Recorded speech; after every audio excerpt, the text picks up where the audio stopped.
Temos com música boa, agora 11 horas 31 minutos, manhã do dia 3 de julho de 2026, uma pausa aqui para o nosso bate-papo de todas as manhãs. Eu nunca chamo de uma entrevista porque tem uma proposta diferente.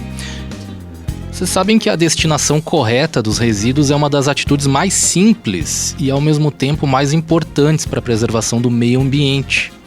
No entanto, ainda muitas pessoas têm dúvidas sobre onde descartar determinados materiais ou acabam armazenando recicláveis em casa, achando que essa é a melhor opção.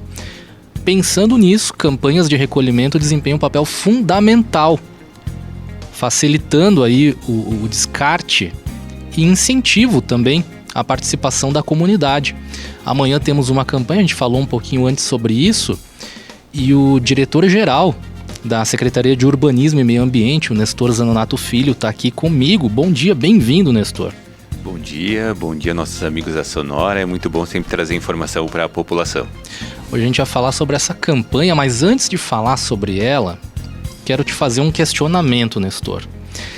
Se a campanha ela deixasse de existir, qual que seria o impacto ambiental mais imediato aqui para Farroupilha? Eu acho que o maior impacto que a gente tem hoje, se ela não existisse, seria ter uma destinação muito grande desse material reciclável indo para o aterro sanitário. Por várias situações, né? Ou porque as pessoas acabariam não tendo incentivo de separar, ou porque quem separasse talvez fosse deixar na frente da sua casa, ia chegar o catador, ia misturar tudo. Então são N fatores que poderiam acontecer. Mas provavelmente o grande volume que hoje a gente faz com a reciclagem correta, com as campanhas, talvez fosse parar no aterro sanitário por não estar separado de forma correta ou estar tudo misturado por alguma situação externa. Isso já seria... Dá para dizer já de um mês para o outro, né? Sim. Quantas toneladas em média? A gente sempre trabalha, a nossa média de toneladas ali é entre 8 e 10 toneladas de resíduos recolhidos por sábado, né? Que a gente faz por mês. Então é um grande volume que a gente consegue, né? Claro que o maior volume sempre é vidro, mas tem os demais resíduos que a gente acaba recolhendo, tanto nós quanto os parceiros da campanha, né? Que eles acabam recolhendo e dando a destinação correta. Então nós estamos falando de um grande volume, nós estamos falando aí, poderia chutar um valor, não tenho números exatos, mas com 60% desse volume talvez não fosse para reciclagem diretamente. Aí, claro, e pensando, esse material ele também não vai sozinho até o aterro. Seria muito transportar 8 toneladas, enfim. Mas a gente tem que ter essa dimensão, porque cidades próximas, por exemplo, que eu acabo passando, eu noto que estão muito atrás de Farroupilha. Farroupilha ainda está na vanguarda nesse tipo de preocupação ambiental. Que a gente sempre tenta avisar para continuar indo para frente, né? Exato. Mas se tu for comparar, tanto na questão de municípios, nem vou falar pelos municípios, mas pelo que a gente vê de dados do Brasil, né? A gente tem vários portais que a gente tem que passar informação como Prefeitura Municipal, como a responsável pelos resíduos, e a gente pega dados comparativos com outros municípios, realmente nós estamos à frente. Isso não é um orgulho, porque ainda a gente está falando de 8% de reciclagem no município. Sim. É baixo ainda o nosso dado do último plano de gerenciamento de resíduos que o município fez agora em 2025, né, que ficou pronto. Mas ainda nós estamos falando de municípios no Brasil que ainda tem lixões, que não são nem aterros controlados. Exato. Sim, a gente está à frente, mas ainda a gente acha que dá para melhorar cada vez mais. Quais que são os materiais que geram mais dúvida na hora do descarte? Eu acho que materiais de sistemas híbridos, né? Por exemplo, as caixas cartonadas, que tem mais de um material dentro, os salgadinhos, cafés que são laminados e plásticos, né? Hoje a tecnologia conseguiu evoluir e tem destinação correta para esse material. Então, sim, ele tem possibilidade correta. Ou na questão da pessoa não ter a prática de limpeza desses materiais para destinação correta, né? Que simplesmente acha que acabar o produto, não tem que fazer uma prévia limpeza para poder a destinação. E a gente não está falando em lavar o produto, e simplesmente passar um papel, alguma coisa, já é o suficiente para deixar adequado, ou escorrer de forma correta na pia, adequado para poder dar a destinação. Que a gente fala de tanto para a destinação correta, mas muitas vezes usado em campanhas para reforço para o frio, por exemplo, nas casas, né? Sim. Mas a gente tem que cuidar porque a questão desses materiais, às vezes não corretos, não sendo na campanha em si, na sua destinação da coleta seletiva, ele tem potencial de contaminar quem separou correto na hora da coleta. Então tem que cuidar para também, às vezes tu não está prejudicando só o teu material que tu não separou, tu está prejudicando de quem fez a parte correta de separação. E aí aquela parcela do lixo seco, que a gente diria, acaba do reciclável acaba virando um rejeito que vai para o aterro sanitário. É bem complexo, mas como a gente falou, também ao mesmo tempo simples, né? Hábitos simples, processos simples. E nos últimos anos, na campanha, tem algum material que a quantidade tem aumentado muito? A gente está vendo muito a questão dos aumentos dos óleos de cozinha. O óleo de cozinha é um volume que está vindo bem interessante, está aumentando a cada campanha.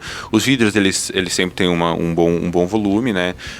Caixas cartonadas também é bem recebido. Agora, o que a gente fala que é bom a destinação, mas é um pouco assustador, porque o uso de medicamento pela população são os blisters, né? Sim. O blister cada vez aumenta mais que a gente recebe ali, né? A FAPAM que faz a destinação, mas a gente sempre vê um grande volume.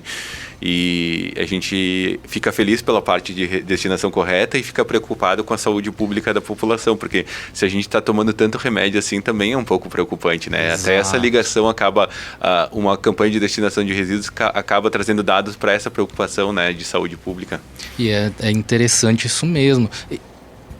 Pensando até para a gente entender um pouco mais, como que é feita a destinação dos materiais recolhidos depois da campanha? Então nós temos dois parceiros de destinação, né? Que um é a Caresul, né? A cooperativa Caresul, que tem um acordo de cooperação com o município, que é uma reciclagem com licenciamento todo correto, né? Então ela recebe a parte dos materiais, né? Por exemplo, caixas cartonadas, os vidros, os alumínios, as embalagens plásticas, né?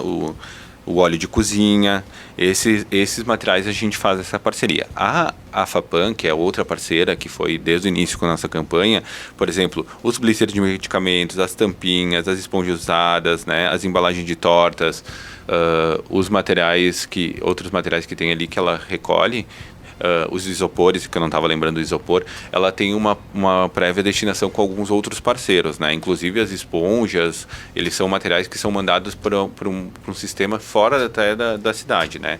Que eles têm um parceiro específico. E eles mandam para esse parceiro específico que faz o processo de reciclagem de forma correta.